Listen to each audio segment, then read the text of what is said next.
Hey there friends, it's Cassie. Welcome back for another video here on my YouTube channel. Today we are going to be using the Pearblossom Press One Light.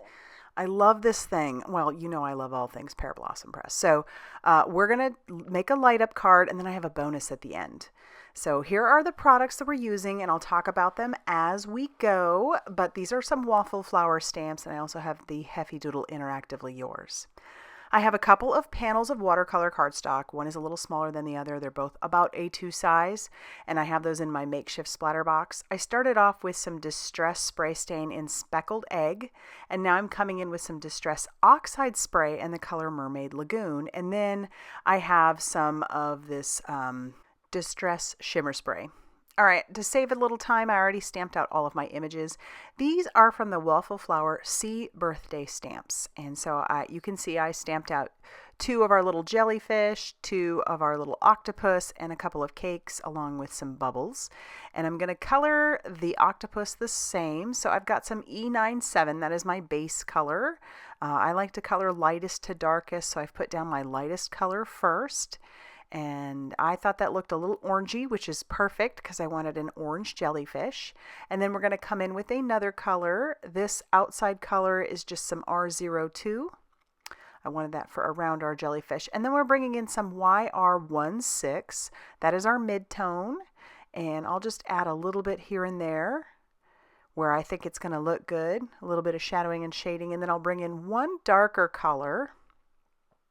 That's going to be our YR18, and I'm just going to add that very sparingly in certain areas. And then I'm going to blend everything out with that E97 once I go backwards. So that's just kind of how I like to color. And I'll do the other jellyfish the exact same.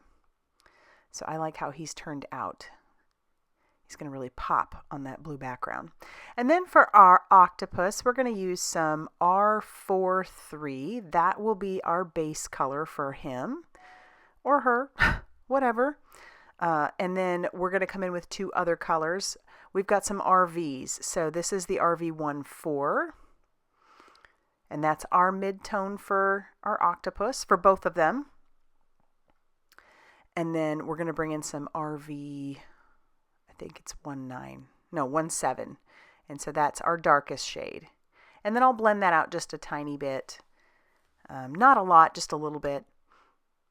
And then we'll move on to coloring our octopus's hat. So I'm going to use some C's for that. We've got C5 for his little eye patch. We've got C4 for the hat, and I just love it, little pirate hat, so cute. These little images are darling. And there are no sentiments in that one, so I brought in the Under the Sea Sentiments by Waffle Flower eventually, which obviously could just go perfectly together. And they're all types of sentiments, not just, they're like birthday and thank you and all the things under the sea. So then we've got some C7, and then I'm going to bring in an even darker color just for some drama. And that's going to be our C9, or our C10, sorry. Add that even on the patch of the eye, and then we'll blend that with our C7.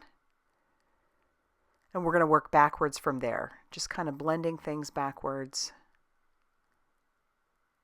And then we'll bring in that C4 and blend a little bit more. For the rim of his pirate hat, I'm going to bring in the Pearblossom Press gel pens. I've got the gold gel pen that I'm going to use. I'm just going to color that right on that rim. And that's just going to bring in a little bit of gold shimmer. And I love it. I think it works really great for both of these little guys. And then we can move on to coloring our cake. And I was trying to keep in mind the colors that I already had down, obviously, for our panel, which is mostly blue since it's an under the sea scene that we've got going on here. So I'm going to use some orange on our cake and a little bit of yellow because I wanted that to pop. And then the frosting is going to be a very light blue. Figured that was enough of a difference there that it would be a little bit lighter than what our background color is. And then I'll color our candle as well. I'm going to leave the flame. We're just going to leave it as is. And then we'll add a little bit of color to our bubbles. And I was wrong. I color the candles pink. So there you go, not green. All right, going to bring in those matching dies. We're going to tack that down with a little bit of mint tape and run that through our die cutting machine. We'll get them all die cut out. and then we can start building up our scenes. So this is the smaller panel. This one is 4 inches by 5 1/4, so it's a little bit smaller than an A2 size card. And I am going to prep some sentiment stock by Pearblossom Press to stamp out my sentiments. This stuff is fabulous. I say it every time. I love this stuff. It is my new go-to for stamping out sentiments on black cardstock because it's so smooth and everything just embosses beautifully on it. So I did use an anti-static powder tool. I am going to stamp both of the sentiments that I want onto that cardstock, cover that with some alabaster embossing powder, and then heat set that till those are smooth and melted. And then once those are done and cooled down, I'm going to trim those down and get those ready for the 2 cards that I plan to make. So yeah, we'll have a happy birthday and another one just basically for friendship. And once I've got that all trimmed down, I'm going to go ahead and glue down my octopus. And we're also going to glue down the cake on top of one of his tentacles. And now I'm going to take a paper piercer and we are going to punch right through where the flame is. I need that to go all the way through both papers. So once that's through, we'll have this nice little hole.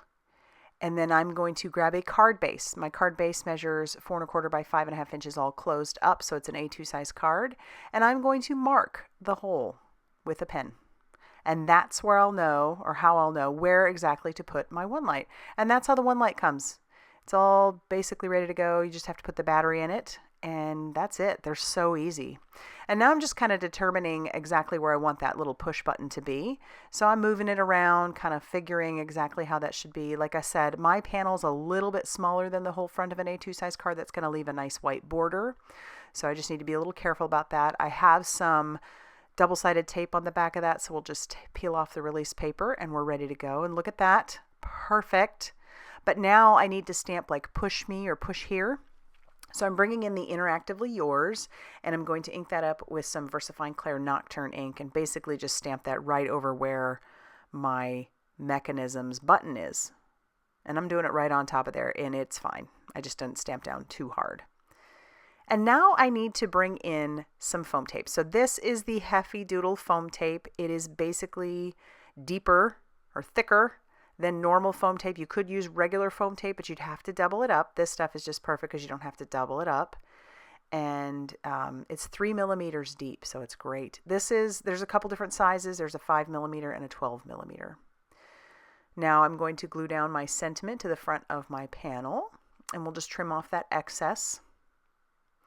And then I can take all of the release paper off of our foam tape.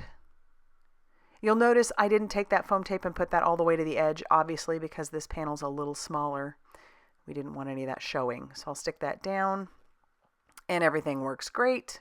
But I do need to cover up the hole, so I'm just going to put a little bit of glue, and then we're going to pull in these little candle flames. These are from HAI, and Amanda carries them in the Pearblossom Press store because they're perfect with these lights.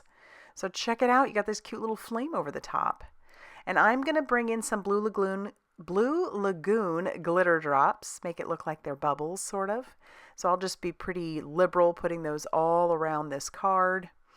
And they're kind of just going to be a little bit in the background. I had one bubble go awry, so I just brought in my paper piercer and straightened it out a little bit. But once all those bubbles are on there, I'm going to flatten those out just a tiny bit.